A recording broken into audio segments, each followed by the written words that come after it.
बिस्मिल्लाहिर्रहमानिर्रहीम अस्सलाम वालेकुम व्यूअर्स। आज की रेसिपी बहुत ही मज़े की बनने वाली है, बहुत ही मज़ेदार सा। आज हम कुकर में बनाएंगे देगी आलू गोश्त। देगी आलू गोश्त बनाना बहुत ही आसान है और ये बनता भी बहुत ही मज़ेदार है।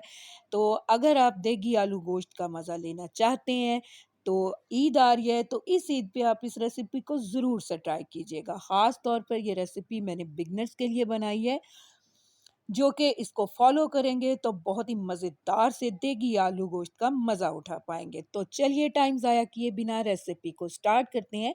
तो यहाँ देखिए व्यूअर्स, मैंने एक कुकर लिया है और इसमें मैंने हाफ कप ऑयल डाल दी है। ऑयल के गर्म होते ही यहाँ पे 2 से 3 पीस मैंने दालचीनी के डाल दिए हैं, 1 पीस मोटी इलायची का डाला है, 4 से 5 मैंने लौंग इसमें डाल दिए हैं।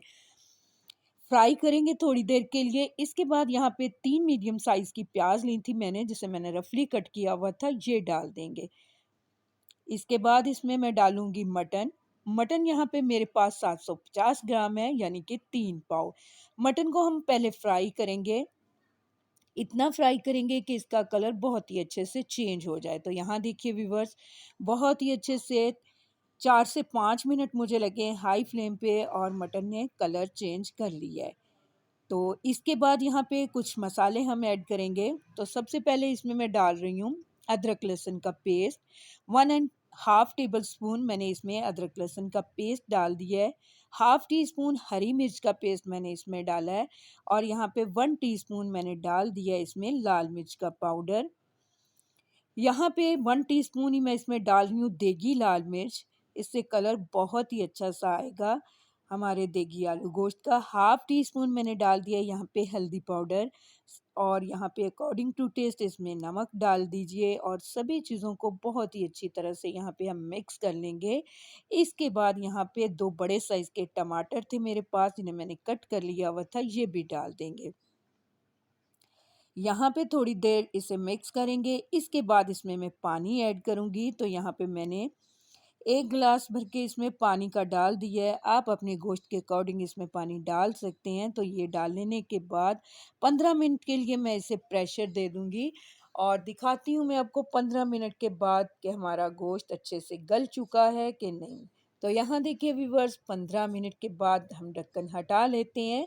तो देखिए बहुत ही अच्छा सा गोश्त हमारा यहाँ पे नरम हो चुका है, लेकिन इतना नरम नहीं कि ऐसे ही हम इसमें चम्मच चलाएं तो ये टूट जाए। तो इस बात का ध्यान रखते हुए आप गोश्त में पानी डालिए। अब यहाँ पे इस पानी को, जो हमें थोड़ा सा नज़र आ रहा है, ड्राई कर लेंगे। इसके बाद हम फ्लेम को लो पे ले आएंगे और इसमें हम डालेंगे दही। हाफ कप मैंने दही फेंट के रखा हुआ था, ये डाल देंगे और 3 से 4 मिनट तक लो फ्लेम पे इसे हम पकने के लिए छोड़ देंगे। और साथ ही इसमें मैंने डाल दिया है 1 टीस्पून धनिया पाउडर और हाफ टी स्पून गरम मसाला पाउडर। यहाँ मैं आपको दिखा रही हूँ दही का पानी बहुत ही अच्छे से ड्राई कर लेने के बाद इसमें डालेंगे हम आलू। आलू यहाँ पे मैंने बड़े साइज़ के कट किए हैं, आप अपनी ज़रूरत के हिसाब से इसमें आलू डाल सकते हैं। तो देगी आलू गोश्त जब बनता है तो इसमें बड़े आलू ही अच्छे लगते हैं। अब यहाँ पे इसे बहुत ही अच्छी तरह से आपने भून लेना है, 5 से 6 मिनट तक इसे भूनिए। इतना अच्छा सा इसे यहाँ पे हमने भूनना है कि जो मसाला है वो गोश्त और आलूओं के साथ इस तरह से हमें चिपका हुआ नज़र आएगा। ये पार्ट बहुत ही इम्पोर्टेंट है भुनाई का। जितनी अच्छी आप भुनाई करेंगे इतना ही साफ़ शफ़ाफ़ हमारा शोरबा रेडी होगा और बहुत ही मज़े का लगेगा। तो यहाँ पे देखिए मैंने बहुत ही अच्छी तरह से इसे भून भी लिया है। इसके बाद अपनी ज़रूरत के हिसाब से इसमें पानी डाल लीजिए। तो यहाँ पे 2 ग्लास मैंने इसमें पानी के डाल दिए हैं और दोबारा से हम यहाँ 5 से 6 मिनट तक इसे प्रेशर लगा देंगे। इसके बाद मैं आपको फाइनल लुक दिखाऊंगी कि देगी आलू गोश्त हमने कुकर में किस तरह का रेडी किया है। तो यहाँ देखिए व्यूवर्स, 5 से 6 मिनट के बाद हम ढक्कन हटा लेते हैं। तो बहुत ही मज़ेदार और ब्यूटीफुल सा हमारा देगी आलू गोश्त रेडी टू सर्व है।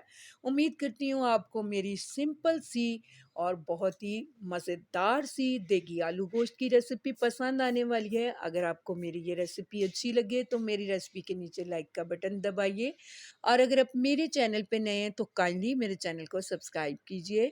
अपना और अपने प्यारों का बहुत ज़्यादा ख़्याल रखिए। मिलते हैं नेक्स्ट वीडियो में किसी अच्छी सी रेसिपी के साथ। तब तक के लिए अल्लाह हाफ़िज़।